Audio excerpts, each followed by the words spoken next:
First 2 days milk कम आता है। It is the baby जब वो सकल करता है तब मिल्क आता है। नींबू पानी पसंद है आपको, लस्सी पसंद है आपको, दाल बहुत सारी खानी है। So any form at least 3 to 4 liters of liquids per day. माँ का जो पहला गाढ़ा दूध, उससे जिसे मैं लिक्विड गोल्ड बोलता हूँ, उसमें एक बहुत इंपॉर्टेंट चीज़ जाती है माँ के एंटीबॉडीज़, माँ के immunoglobins.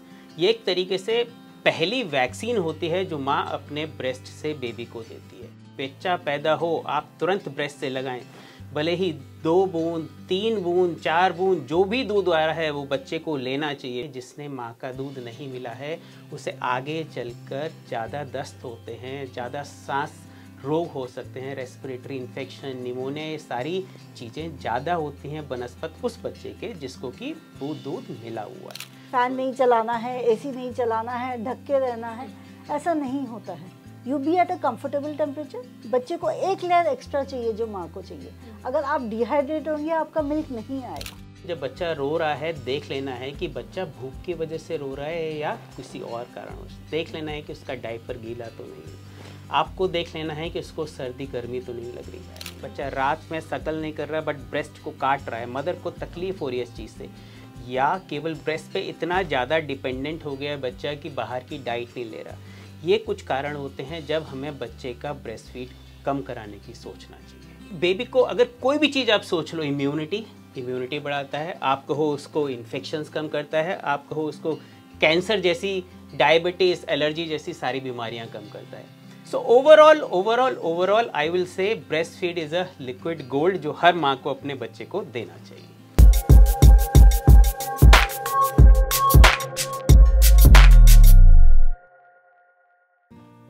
Hi everybody, welcome to NBT. मैं हूं आपकी होस्ट और आपकी दोस्त नेहा उपाध्याय। वैसे तो हम अपनी वीडियोस के जरिए पूरी कोशिश करते हैं कि हर एक इम्पॉर्टेंट टॉपिक पर बात करें और उसके पीछे का जो साइंस है वो समझने की कोशिश करें। लेकिन आज की जो हमारी वीडियो है, आज का जो हमारा टॉपिक है वो अलग है, थोड़ा बहुत अमेजिंग है, क्योंकि आज हम बात करने वाले हैं न्यू मदर्स के सबसे इम्पॉर्टेंट कंसर्न ब्रेस्ट फीडिंग के बारे में। और उससे रिलेटेड जो भी सवाल हैं उनके आंसर्स हम नहीं देंगे, बल्कि हमारे साथ हमारे 2 बहुत ही ख़ास मेहमान मौजूद हैं। सबसे पहले हमारे साथ मौजूद हैं डॉक्टर संदीप चड्डा, जो कि बहुत ही सीनियर गायनेकोलॉजिस्ट हैं, और साथ ही हमारे मौजूद हैं डॉक्टर अमित गुप्ता, जो कि सीनियर पेडिट्रिशियन हैं। आप दोनों का बहुत बहुत स्वागत है हमारे स्टूडियो में।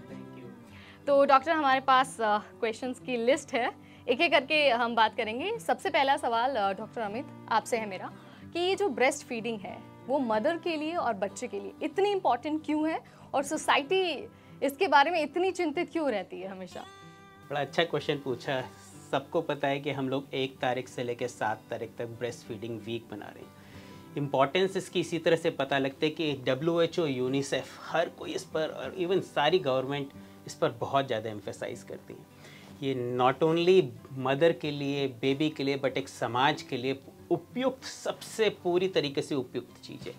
अगर मैं बोलूँ बेबी से रिलेटेड, सो बेबी को अगर कोई भी चीज़ आप सोच लो, इम्यूनिटी बढ़ाता है, आप कहो उसको इन्फेक्शंस कम करता है, आप कहो उसको कैंसर जैसी, डायबिटीज़, एलर्जी जैसी सारी बीमारियां कम करता है।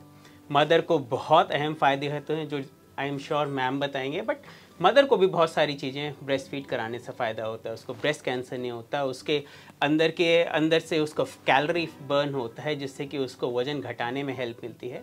और अगर आप ब्रेस्ट फीड दे रहे हो तो आपको ये सब डब्बे का दूध और इन सब ना देने की वजह से आपको इकोनॉमिकली भी फ़ायदा होता है। So overall I will say breast feed is a liquid gold जो हर माँ को अपने बच्चे को देना चाहिए। बिल्कुल ठीक आपने कहा यहाँ पर डॉक्टर, लिक्विड गोल्ड, ये बहुत ज़रूरी टर्म था। मुझे लगता है कि हमारी ऑडियंस को इसके बारे में पता होना चाहिए था। सो लिक्विड गोल्ड की जब हम बात करते हैं तो इसकी शुरुआत तो प्रेगनेंसी के टाइम से ही होती है। सो डॉक्टर संदीप, हम आपसे ये जानना चाहेंगे कि प्रेगनेंसी के टाइम आपकी डाइट कैसी होनी चाहिए कि जो आपका जो आने वाला प्रोसेस है ब्रेस्ट फीडिंग का वो बहुत अच्छा हो, स्मूथ हो, और जो इनफ अमाउंट ऑफ मिल्क है वो बेबी के लिए प्रोड्यूस हो। तो सबसे पहले sugar come, junk food come, lots of milk, adequate hydration. Most important in breastfeeding is आप अपना हाइड्रेशन अच्छा रखो, क्योंकि अल्टीमेटली ये सारी सिक्रीशंस है जो मिल्क से निकल रही हैं। तो अगर आपके बॉडी में फ्लूइड अच्छा है तो अपने आप सिक्रीशन ज़्यादा बनेंगी। एंड दूसरी बात, less tension, good amount of proteins. तो मोर लिक्विड्स इन एनी फॉर्म, आपको जैसे पसंद है, आपको पानी पसंद है, आपको ORS डाल के पसंद है, आपको नींबू पानी पसंद है, आपको लस्सी पसंद है, आपको दाल बहुत सारी खानी है, so any form, at least 3 to 4 liters of liquids per day in a pregnant woman. Less sugary food, protein rich food. So this is the dictum of pregnancy for adequate breastfeeding. And no tension also, because tension से yes, tension से breastfeeding कम होती है. So you have to relax and you have to also, I would like to tell all the new mothers, first 2 days milk कम आता है. It is the baby जब वो suckle करता है तब milk आता है. Usually mothers क्या करती है, first day पे panic करती हैं कि दूध नहीं आ रहा. But धीरे धीरे the process will form. It is the 3rd or the 4th day baby के लिए बहुत adequate आने लग जाता है. So panic नहीं करना, relax, don't be tensed, love your baby, spend time with your baby, अपने आप milk आएगा. यानी कि हमारी ऑडियंस को ये नोट डाउन करना चाहिए, डाइट के साथ साथ जो आपका स्ट्रेस मैनेजमेंट है वो भी बहुत इंपॉर्टेंट है. डॉक्टर अमित, यहाँ पर आप कुछ मेंशन करना चाह रहे थे, I guess. Healthy brain between 2 healthy breast is important. Okay. That is very important. Doctor Amit की बात बहुत ज़्यादा इंपॉर्टेंट है, हमारी ऑडियंस को आई थिंक ये नोट डाउन करके रखना चाहिए. आपसे हम फिर से एक सवाल पूछेंगे डॉक्टर अमित, बेबीज से रिलेटेड है कि अगर कोई बच्चा ब्रेस्ट फीड नहीं कर पा रहा है और मदर को जो है वो पॉसिबल नहीं है उनके लिए किसी वजह से ब्रेस्ट फीड कराना, तो जो बच्चा होता है उसकी इम्यूनिटी पर क्या असर पड़ता है? क्योंकि हमें हमेशा से बताया गया है कि माँ का पहला गाढ़ा पीला दूध बहुत इंपॉर्टेंट होता है बच्चे के लिए, सो उसके न्यूट्रिशन पे क्या असर पड़ता है? माँ का जो पहला गाढ़ा दूध, उससे जिसे मैं लिक्विड गोल्ड बोलता हूँ, उसमें एक बहुत इंपॉर्टेंट चीज़ जाती है, माँ के एंटीबॉडीज़, माँ के इम्यूनोग्लोबिन्स. ये एक तरीके से पहली वैक्सीन होती है जो माँ अपने ब्रेस्ट से बेबी को देती है. उसमें कैलोरी अच्छी होती है, उसमें बीमारी से लड़ने की क्षमता बहुत ज़बरदस्त होती है. इसीलिए जैसे मैम ने कहा कि कोशिश करें कि बच्चा पैदा हो आप तुरंत ब्रेस्ट से लगाएं, भले ही 2 बूंद 3 बूंद 4 बूंद जो भी दूध आ रहा है वो बच्चे को लेना चाहिए, because that is liquid gold and highly full of immunity. So कृपया कर वो दूध तो आप ज़रूर दीजिए. अगर किसी कारणवश वो नहीं मिल पा रहा है तो कृपया कर माँ को परसुएड करें, माँ को बोलें कि ऐसा नहीं हो सकता. माँ ने अगर भगवान ने माँ बनाई है तो दूध ज़रूर होता है. बहुत कम चांसेस है कि माँ का दूध ना हो. मैं हमेशा से अपनी मदर्स को बोलता हूँ कि आप कृपया कर प्रेगनेंसी जब से आपका स्टार्ट हो रहा है तभी से पढ़ना स्टार्ट करें कि क्या ब्रेस्ट फीड है, उसके क्या फ़ायदे हैं. अपने गायनेकोलॉजिस्ट को अपना ब्रेस्ट दिखाएं कि ब्रेस्ट में कोई प्रॉब्लम तो नहीं है. आप इस चीज़ के लिए तैयार हो जाएं कि गोल्डन आवर क्या होता है. गोल्डन आवर वो होता है जिसमें कि हम बच्चे को माँ के दूध से तुरंत लगाते हैं. माँ शुरुआत से ही मोटिवेटेड रहे कि मुझे अपने बच्चे को केवल और केवल दूध पिलाना है, मैं कूड़ा नहीं देना चाहती हूँ. I don't want to give my baby top feed. अगर वो शुरुआत से ही परसुएटेड रहेगी तो नहीं हो सकता है कि माँ का दूध ना मिले बच्चे को. ये क्लियरली मिला, स्टडीज़ में दिखता है कि अगर बच्चे ने जिसने माँ का दूध नहीं मिला है उसे आगे चलकर ज़्यादा दस्त होते हैं, ज़्यादा सांस रोग हो सकते हैं, रेस्पिरेटरी इन्फेक्शन, निमोनिया, ये सारी चीज़ें ज़्यादा होती हैं बनस्पत उस बच्चे के जिसको कि वो दूध मिला हुआ है. So in fact breast feeding is highly important and जैसे मैंने बोला ये बच्चे की फर्स्ट वैक्सीन होती है. ओके, सो फर्स्ट वैक्सीन वाली जो आपने बात बोली, इसी के साथ मेरा अगला सवाल डॉक्टर संदीप आपसे होगा.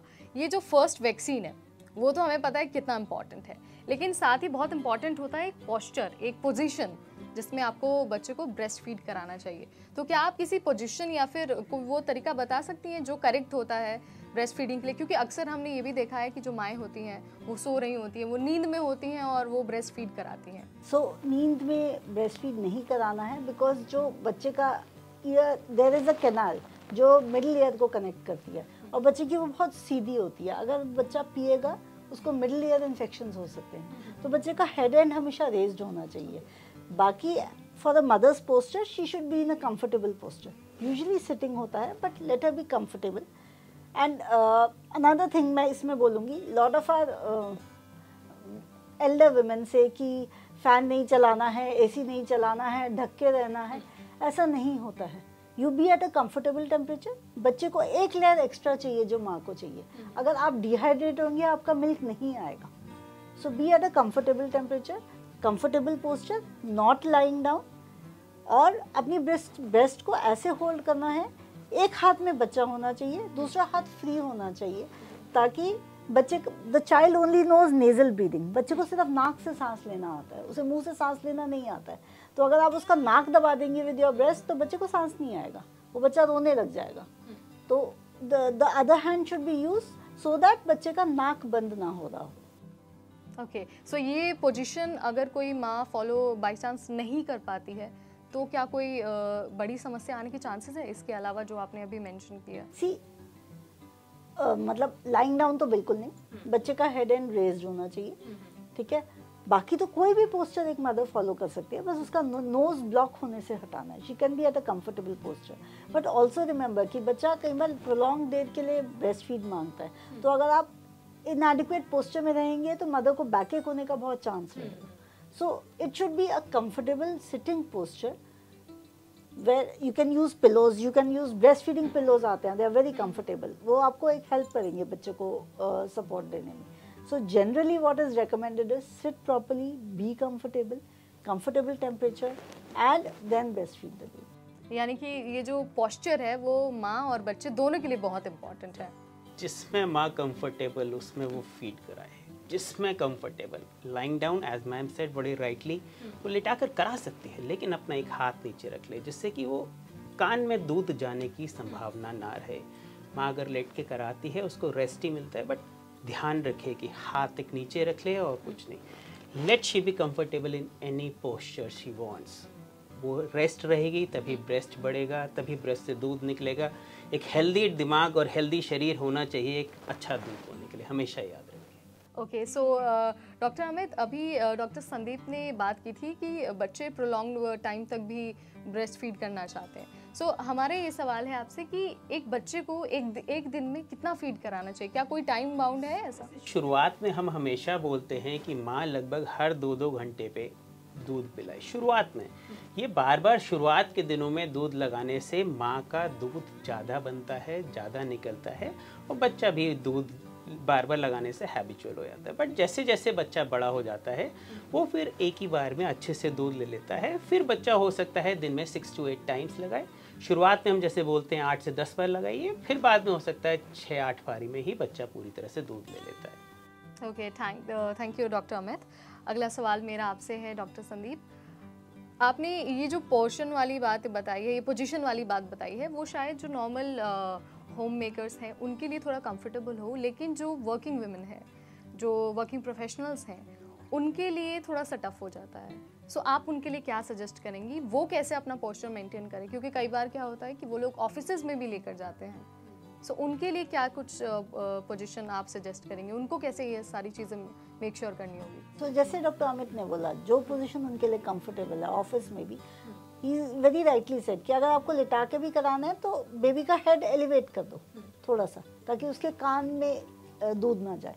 That is it. बाकी का एक वुमन का कंफर्ट लेवल है, जैसे उनको वैसे कराना चाहिए। ओके, सो इससे रिलेटेड मेरा दूसरा सवाल डॉक्टर अमित आपसे है कि बच्चे का एक होता है कि वो कई बार रोता है जब उसे कुछ तकलीफ होती है, कई बार रोता है कि उसे भूख लगती है। सो आपको कब समझना चाहिए कि भाई बच्चे को भूख लग गई है, अब ब्रेस्ट फीडिंग का टाइम आ गया है? सिंपल, एक तो माँ पहले से प्लान हो जाती है कि मेरा बच्चा लगभग 2-2.5 घंटे में भूखा हो जाता है, एक ही आइडिया हो जाता है उसको। आपको उस दौरान जब बच्चा रो रहा है देख लेना है कि बच्चा भूख की वजह से रो रहा है या किसी और कारणवश। देख लेना है कि उसका डायपर गीला तो नहीं है, आपको देख लेना है कि उसको सर्दी गर्मी तो नहीं लग रही। हमने ये कॉमनली बड़े घरों में मिलता है कि फ़ैन नहीं चलाना, एसी नहीं चलाना, बच्चे को ठंड लग जाएगी, बच्चे को लपेटे हुए हैं हम बच्चा रोए जा रहा है ना, तो बच्चा भूखा है उस दौरान बट बच्चे को गर्मी लग रही है। तो आपको एक कॉमनली चीज़ देखनी, क्या पता बच्चे की नाक बंद हो रही हो, ठीक है ना। ये कॉमन चीज़ें देखिए, अगर ये सब चीज़ आपने रूल आउट कर ली देन बच्चा भूखा है, ठीक है ना। कॉमन चीज़ें पहले रूल आउट कर लीजिए, उसके बाद देखिए कि बच्चा भूखा है कि नहीं।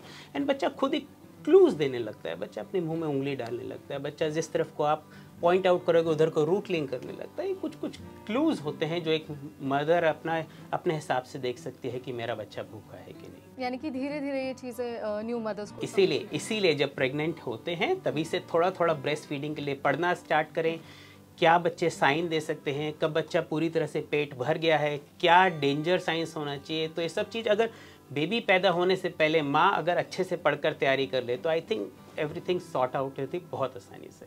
यानी कि प्रेगनेंसी के टाइम ही सारी तैयारी आपको कर लेनी है। हमेशा। Obviously. उसके बाद ही सारी चीजें आपके लिए इजी होने वाली The eye sees what the mind knows. Oh correct. Right. So your mind knows कि अच्छा this is what I expect. हाँ. बच्चा अगर 2-2 घंटे में उठ के फीड मांग रहा है this is normal.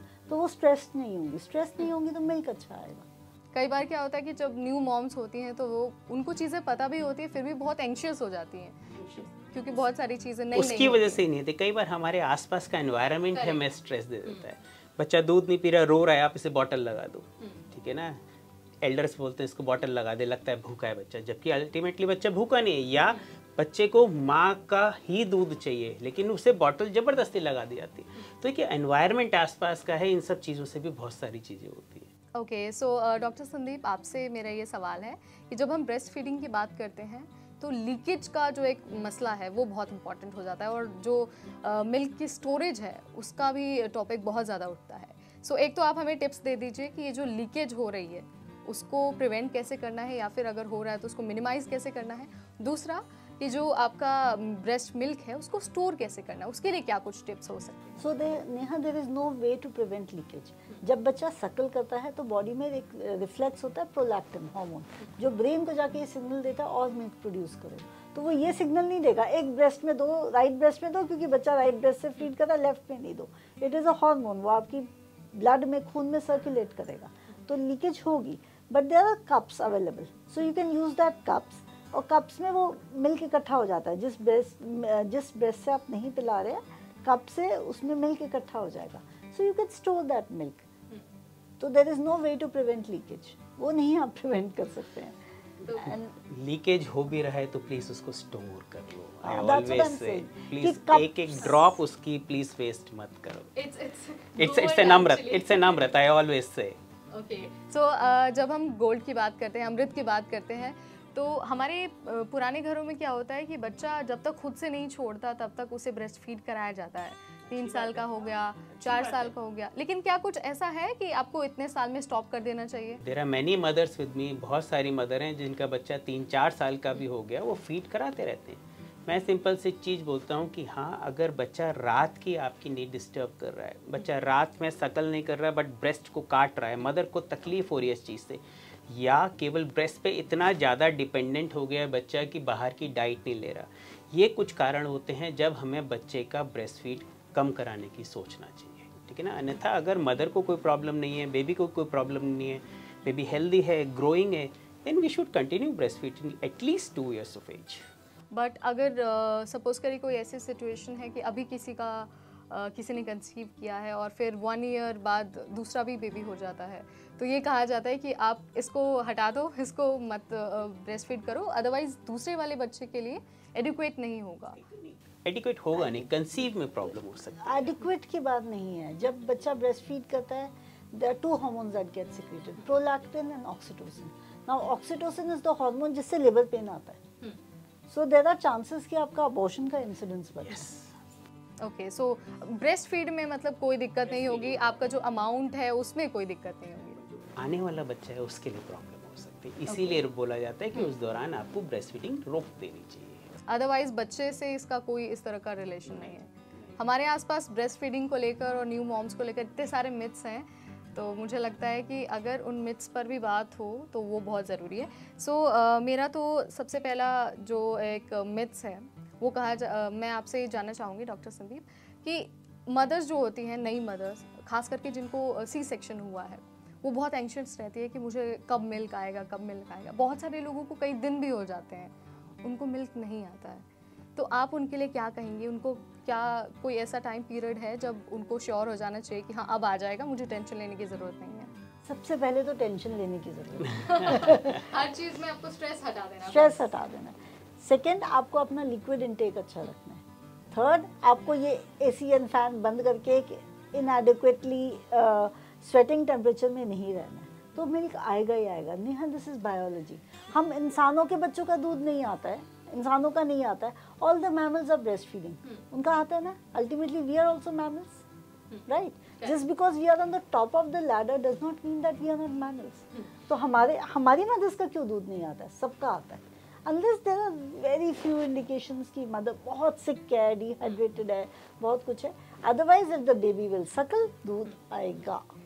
इसीलिए नेहा बोला जाता है preparation is very important even if you are going for sucking. ठीक है ना, दिमाग में मिथ है कि सर्जरी हुई है, टाँके लगे हैं, अगले अभी इसके 48 घंटे दूध नहीं. इनफैक्ट ये कॉमन मिथ दादी नानी बुआ फूफा ही नहीं, ये सब आसपास के लोग ही नहीं, हमारे स्टाफ में भी कई लोगों के अंदर ये मिथ होती है.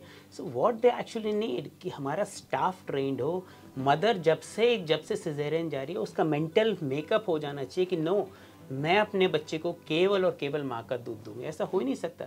शुरुआत में बच्चे को केवल इतना सा दूध चाहिए, इतना सा दूध. ये जो कोलेस्ट्रॉल आता है this is very high in calorie, very high in protein. So अगर ये थोड़ा थोड़ा दूध भी मिलता रहेगा बच्चे का काम चल जाता है. ठीक है ना. बट हमारे यहाँ वो अगर बच्चा भूखा है या हमारे यहाँ मिथ बना हुआ है कि नहीं सिजेरियन किया है तो इसका दूध नहीं बनेगा, हम डब्बे का दूध दे दें. मत कराओ. Be prepared. पढ़ो. यू विल फाइंड आउट कि येस अगर आपका कोलेस्ट्रॉल ही केवल मिलता रहेगा बच्चे का, उसका काम चल जाएगा. वाह, क्यों हम शुरुआत से ही वो गंदगी शुरुआत से बच्चे को देना स्टार्ट करें. डॉक्टर आपने बोला कि ये सिर्फ हमारे दादी और बुआ का, दादी बुआ नानी सब पूरा हमारे यहाँ स्टाफ का भी होता है. तो आप जो न्यू पेरेंट्स हैं या फिर जो फादर्स हैं, जो ग्रैंड फादर्स हैं, अगर आप दोनों उनके लिए कुछ टिप्स देना चाहे कि वो भी, क्योंकि मेंटली आपका परिवार में सबको प्रिपेयर होना बहुत ज़रूरी है. सो ब्रेस्ट फीडिंग एजुकेशन में ना हमारे गायनेकोलॉजिस्ट का बहुत बड़ा सपोर्ट होता है ना. ये जो सारा परिवार जब इनके पास विजिट के लिए जाता है, सो जो गायनेकोलॉजिस्ट मैंने देखा है कि वेरी प्रो होती हैं कि नहीं, वो शुरुआत से मदर को ट्रेन करके रखती हैं. कुछ हो जाए हम केवल अमृत देंगे, हम केवल ब्रेस्ट फीड देंगे. This mothers are very pro. वहीं उनके मैंने देखा है कि उनके दादी नानी मामी मतलब उनका सारा परिवार भी वेरी प्रो होता है कि नहीं, हमें तो केवल बच्चे को ब्रेस्ट फीड देना है, we don't want to give it. So हमारी कलीग से जब जितना सपोर्टिव होते हैं उतना हमारे पेरेंट्स भी सपोर्टिव हो जाते हैं. सो एक बेसिक एजुकेशन अगर डिलीवरी से पहले ही पेरेंट्स को मिल जाए, उनके परिवार को मिल जाए, आई थिंक उससे बहुत हेल्प मिलती है हम लोगों को. ओके डॉक्टर, आपने यहाँ पर हमें गायनेकोलॉजिस्ट की इम्पोर्टेंस बताई, तो मुझे वापस डॉक्टर संदीप के पास चलना पड़ेगा. डॉक्टर, ये जो पीरियड्स को लेके एक मिथ रहता है ना, ये बहुत होता है, तो आप हमें प्लीज़ बता दीजिए कि जो हमारी न्यू मॉम्स हैं वो ब्रेस्ट फीडिंग के बाद कब अपने पीरियड्स को जो है वो एक्सपेक्ट कर सकती हैं कि अब आ जाएगा. See, I told you, breastfeeding के टाइम एक हार्मोन सिक्रीट होता है which is prolactin. Now this prolactin hormone क्या करता है, आपके अंडेदानी से अंडा नहीं बनने देता है, तो आपको लैक्टेशनल एमेनोरिया हो जाता है. Now this varies, but generally 6 months के बाद लोगों को आ जाता है, but it can last up to 9 months also. But again I would say इस टाइम में ऐसा नहीं सोचना है कि आप कंसीव नहीं कर सकते हैं, क्योंकि ओवुलेशन कई बार बहुत इराटिक हो जाती है. तो एडिक्वेट कॉन्ट्रासेप्शन, चाहे आपको एमेनोरिया है, चाहे आपका महीना नहीं आ रहा है, कॉन्ट्रासेप्शन ज़रूर यूज़ करना है. डॉक्टर, मेरा आपसे सवाल है कि ये जो वेट लॉस है और जो ब्रेस्ट फीडिंग है, वो क्या एक दूसरे से कनेक्टेड है? ये नेचुरल टेंडेंसी होती है. बच्चा जो भी पैदा होगा वो नॉर्मल है, उसको 5 to 7% अपना बर्थ वेट लॉस करना है. ये हमारे लिए ये नेचुरल प्रोसेस है, उसका ब्रेस्ट फीडिंग से कोई रिलेशन नहीं होता. बट नेहा मदर से कनेक्टेड है. Okay. If you breastfeed, you will lose weight more quickly because every 24 hours that you do exclusive breastfeeding, you are losing 300 kilocalories. Oh wow. So like आप अगर 1 घंटा दौड़ेंगी आप 300 kilocalories lose करेंगी. So breastfeeding is equal to 1 hour of jogging. But what about the new mothers जो सोचती हैं कि उनका फिगर जो है वो डिस्टर्ब फीडिंग प्लीज अच्छा ही कराओ. होएगा ना. अच्छा है. They will lose weight. But कहते हैं कि वो ब्रेस्ट सैगिंग वाली प्रॉब्लम आ जाएगी उन लोगों को. If you use this is another thing. Myth. People don't wear. हाँ, and you usually मैंने देखा है कि जो elderly लोग हैं वो mothers को कहती हैं कि आप bra नहीं पहनिए. You wear adequate size loose bra with adequate cup, तो आपका breast नहीं sag करेगा. Breastfeeding does not sag the breast. कोई मतलब रिलेशन ही नहीं है, ये तो बहुत ही बड़ा मिथ है. जस्ट मैं यहाँ पर ऐड करना चाहूँगा. इफ़ बड़ा कॉमनली मदर आती हैं कहती हैं कि मेरे बच्चा केवल ब्रेस्ट फीड है, इसका वज़न उतना नहीं बढ़ रहा है, जबकि मेरे पड़ोसी का बच्चा डब्बे के दूध पर है, उसका वज़न बढ़ रहा है. बिल्कुल क्लिनिकल स्टडीज़ बोलती हैं हो सकता है शॉर्ट टर्म में बढ़े, बट लॉन्ग टर्म में 2 साल में आपका बच्चा ज़्यादा इंटेलिजेंट होगा, वेट ऑलमोस्ट सेम होगा, उसको ज़्यादा डिजीजेस, उसकी डिजीजेस कम होंगी, ज़्यादा इमोशनली एंड इंटेलिजेंट होगा बच्चा। सो प्लीज़ ब्रेस्ट फीडिंग को उससे कंपेयर ना करिए। आप सही चीज़ कर रहे हैं। किसी और का बच्चा जो कि डब्बे के दूध पे या XY दूध पर मोटा हो रहा है, उससे कंपेयर ना करिए। Another, there are a lot of studies which say ये जो बच्चे breast fed है वो बड़े होके obese नहीं होंगे। Okay Yes. ये मुझे लगता है हमारी ऑडियंस को प्लीज़ आप नोट डाउन करके रख लीजिए। जिनको भी ब्रेस्ट फीड कराया जाता है उनपे ओबेस होने के चांसेस बहुत कम रहते हैं। डायबिटीज़ कम है, अस्थमा कम है, इवन ल्यूकीमिया कम है। आजकल कैंसर भी आ रहा है, कैंसर भी कम होता है। सो कैंसर की जब आपने बात की तो मुझे लगता है कि एक और सवाल पे बात होनी बहुत ज़रूरी है, मेडिकेशन। सो कहा जाता है कि अगर माँ मेडिकेशन पर है तो उसे ब्रेस्ट फीड नहीं कराना चाहिए, ये किस हद तक सही है? कौन सी मेडिकेशन है? अब कैंसर रिलेटेड अगर अगर आप कीमोथेरेपी ले रहे हैं तो आप ब्रेस्ट फीड नहीं कराएंगे। बाकी जनरली कोई ऐसी मेडिकेशन नहीं है जिस पे आप ब्रेस्ट फीड नहीं करा सकते। सारी मेडिसिन तो please except when you are on chemotherapy, please इसे दिमाग से निकाल दीजिए। यस, एक और चीज़, अगर आप खांसी का कोई सिरप ले रहे हैं जिसमें कोडीन है, ठीक है ना, फोलोकोडीन है, इन सबको थोड़ा अवॉइड कर लेना चाहिए, क्योंकि वो जब ब्रेस्ट फीड के थ्रू बच्चे को जाता है तो बच्चा ड्राउजी हो जाता है, स्लीपी हो जाता है। तो ये सब चीज़ें, वैसे तो अभी ये सब बैन हो चुका है, बट फिर भी ये सब चीज़ें अवॉइड करनी चाहिए। बाकी प्लीज़ अच्छा खाइए, अच्छा सोचिए और खूब ब्रेस्ट फीड कराइए। ब्रेस्ट फीडिंग से मुझे एक चीज़ याद आई कि कहा जाता है कि जब आप सेकेंड प्रेगनेंसी प्लान कर रहे हो तो आपको फर्स्ट या सेकेंड मंथ में ही जो ब्रेस्ट फीड आप बच्चे को करा रही हो उसको छोड़ देना चाहिए। आप बता सकते हैं कि क्या कौन सा वो टाइम होता है जब आपको ब्रेस्ट फीडिंग छोड़ देनी चाहिए जब आप प्लान कर रहे हो दूसरी प्रेगनेंसी? अगर आपका बेबी ऑलरेडी आप जब कंसीव कर जाएं उसके बाद छोड़ दें, तब तक कराते रहिए। तब तक कोई दिक्कत नहीं है, आराम से करा सकते हैं। ओके, सो जब हम बात करते हैं ना ब्रेस्ट फीडिंग की तो एक और चीज़ आ जाती है कि आपको इससे कैंसर नहीं होगा, ये ऐसा बोला जाता है कि ब्रेस्ट जो कैंसर है वो नहीं होगा। तो ये किस हद तक सही है? This is very right. दो रीजंस हैं। एक तो ब्रेस्ट कैंसर, तो लॉट ऑफ स्टडीज से कि अगर आपने बच्चे को ब्रेस्ट फीड कराया है तो आपके चांसेस ऑफ ब्रेस्ट कैंसर कम है। दूसरा, एज आई टोल्ड यू कि जब हम ब्रेस्ट फीड कराते हैं हम कैलोरीज लूज करते हैं। सो again there are a lot of studies which say कि the incidence of breast cancer, ovarian cancer, endometrial cancer are less in people who are not obese. So both ways it will help you. और अगर किसी को breast cancer है, उनकी surgery हुई है और वो प्लान कर रहे हैं, अगर सर्जरी के बाद वही चीज़ डिपेंड करता है कि अगर क्या वो कीमोथेरेपी पे है, क्या वो कीमो रेडिएशंस पर है। अगर इन सब चीज़ों पर है तो ब्रेस्ट फीड नहीं कराना चाहिए, है ना। बट अगर किसी ड्रग्स पर नहीं है, उसका शरीर ठीक है, तो वो ब्रेस्ट फीड पक्का करा सकती है, कोई प्रॉब्लम नहीं है। ओके, सो एक और चीज़ आता है कि मतलब आप ब्रेस्ट फीड तो करा रहे हो लेकिन बच्चा अच्छे से उसको मतलब इनटेक नहीं कर पा रहा है, तो उसके लिए क्या कोई टिप्स हैं जो मदर को फॉलो करना चाहिए? क्या कोई तरीका? हमेशा जाकर देखिए वीडियोस, यूट्यूब पे बहुत सारी चीज़ अवेलेबल है। लेकिन लैचिंग किसे कहते हैं? शुरुआत में मदर बड़ी फ्रस्ट्रेट होती है कि मेरा बच्चा प्रॉपरली दूध नहीं पी रहा है। क्यों नहीं पी रहा? कारण देखिए, क्या आपने प्रॉपर ब्रेस्ट से लगाया? अगर नहीं लगा पा रहे तो अपने आसपास के एल्डर से एक हेल्प लीजिए।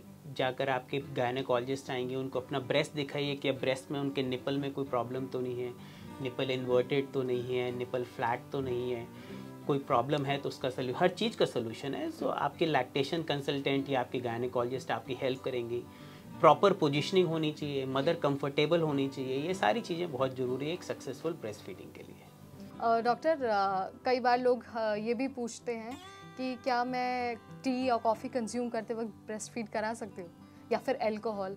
अल्कोहल तो नहीं obviously, but tea coffee is fine. Fine, मतलब उससे कोई दिक्कत नहीं होगी। आप ये है कि आप जब भी टी एंड कॉफी पी रहे हैं, दीज आर डिहाइड्रेटिंग थिंग्स, तो अगेन आपका प्लाज्मा वॉल्यूम कम होगा। सो एक अमाउंट ठीक है, 1 कप 2 कप, ये नहीं कि 5-6 कप टी एंड कॉफी पिए जा रहे हैं। You should have iso-osmotic fluids, जैसे नींबू पानी पिए नमक एंड चीनी डाल के, देन लस्सी पी सकते हैं, जो आपके प्लाज्मा वॉल्यूम से ऑस्मोलिटी सेम हो, वो चीज़ें पीनी चाहिए। टी कॉफ़ी कैफीन बहुत डिहाइड्रेटिंग होता है, इसीलिए ज़्यादा नहीं पीना चाहिए। अल्कोहल ऑब्वियसली नहीं पीना चाहिए। से नो टू अल्कोहल, अल्कोहल तो बिल्कुल नहीं।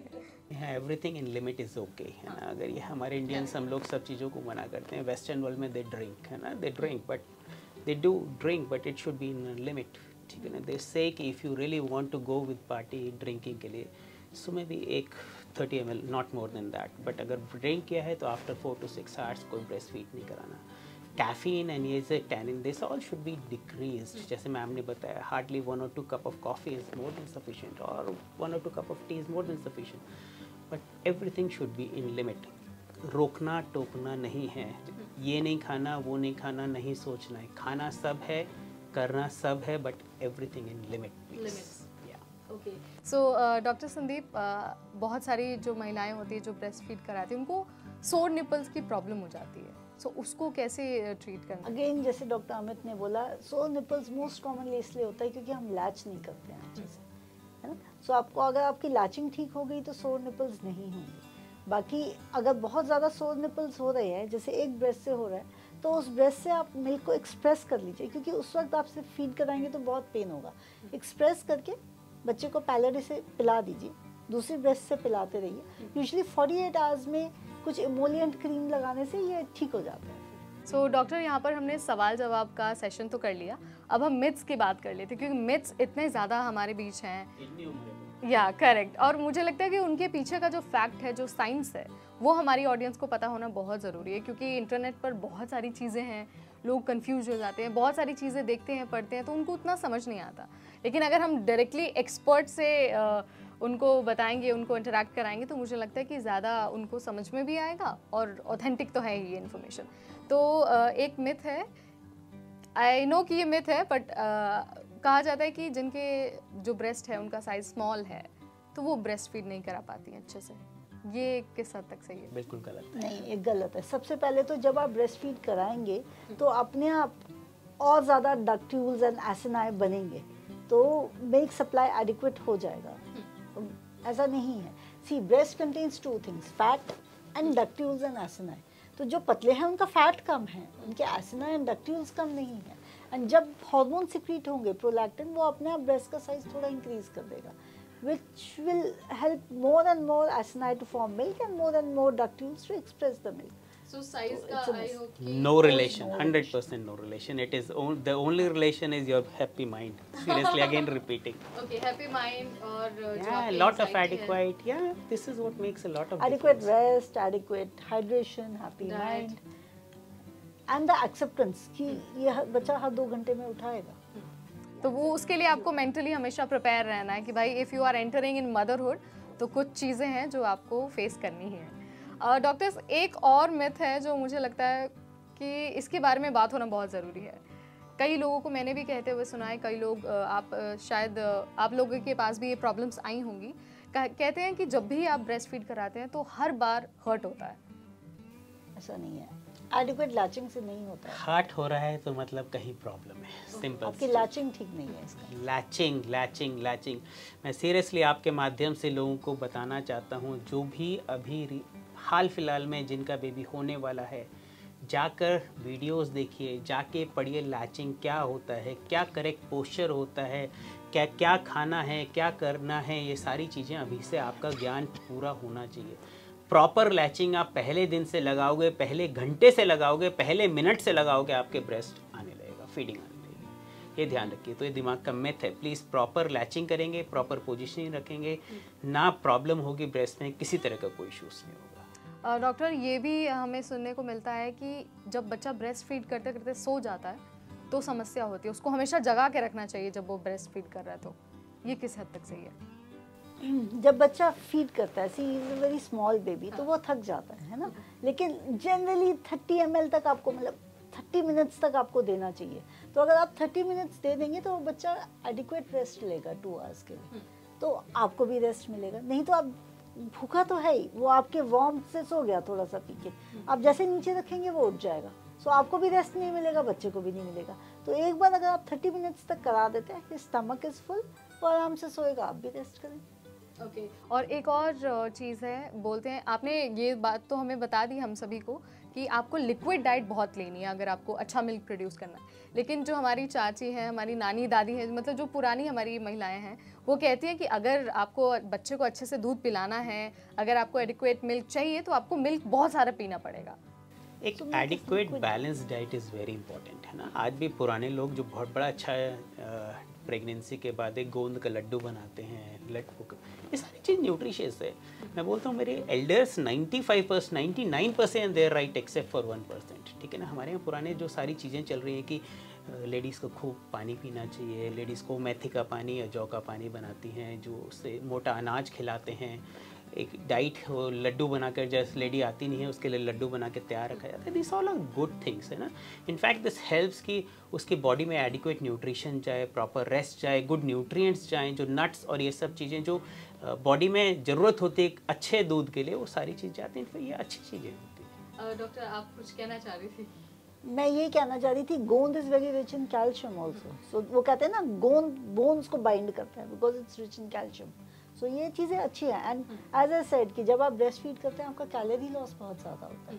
तो ये नट्स और ये लड्डू एंड घी वो कैलोरी, एक्सेस कैलोरी लॉस को मेकअप करेगा, तो आपका मिल्क बेटर आएगा। ओके, क्योंकि बहुत सारे जो आज की मदर्स है, जो न्यू मदर्स हैं, वो एक बॉडी इमेज कॉन्शियस हैं बहुत ज़्यादा, तो वो ये सारी चीज़ें भी कई बार अवॉइड करती हैं। उन्हें लगता है कि यार नहीं, मेरा तो वेट बहुत ज़्यादा बढ़ जाएगा, ये सब खाऊंगी। अगेन ये मैं फिर कहूँगा ये मिथ है। आप जब ब्रेस्ट फीड कराते हैं तो आपकी कैलोरी रिक्वायरमेंट नॉर्मल से अप्रॉक्सीमेटली 50% ज़्यादा होता है। एक अच्छी चाय बनाने के लिए आपको डिफरेंट, अच्छी तुलसी, अच्छी अदरक, सब चीज़ बढ़िया बनाते हो तभी बढ़िया। इसीलिए क्वालिटी ऑफ ब्रेस्ट मिल्क को अच्छा करने के लिए you should take an adequate good balance diet which is rich in protein, ठीक है ना। तो उसका खाने से आपके शरीर पर, आपके फिगर पे कोई फ़र्क नहीं पड़ेगा। इनफैक्ट अच्छा दूध बनाओगे, आपके शरीर में गुड प्रोटीन जाएगा, गुड ग्रीन वेजिटेबल जाएंगे, तो आपका फिगर अच्छा ही बनेगा, गंदा नहीं बनेगा। डॉक्टर, मुझे लगता है कि जो हमारी ऑडियंस है उनके मन में जो भी सवाल थे, जो उन्होंने हम तक पहुंचाए थे और हमने आपसे उसके आंसर्स जानने की कोशिश की, शायद मुझे लगता है कि अब सारे आंसर्स उनको मिल गए होंगे। बट जाने से पहले एंड में मैं आप दोनों का ही एक एक कमेंट चाहूँगी।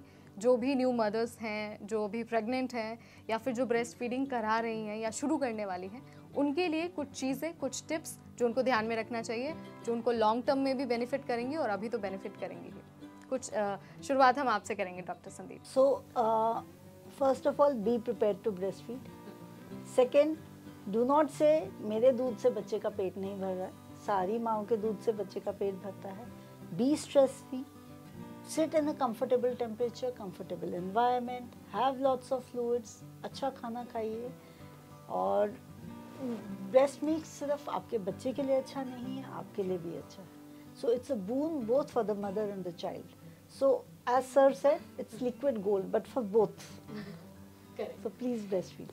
Majority of the thing ma'am have said correctly, but एक ही चीज़ बोलूँगा, एक living substance versus a long living substance में बहुत अंतर है। So breastfeed is a living substance, liquid gold. Breastfeed is a lot of immunity. It is my baby's first vaccine.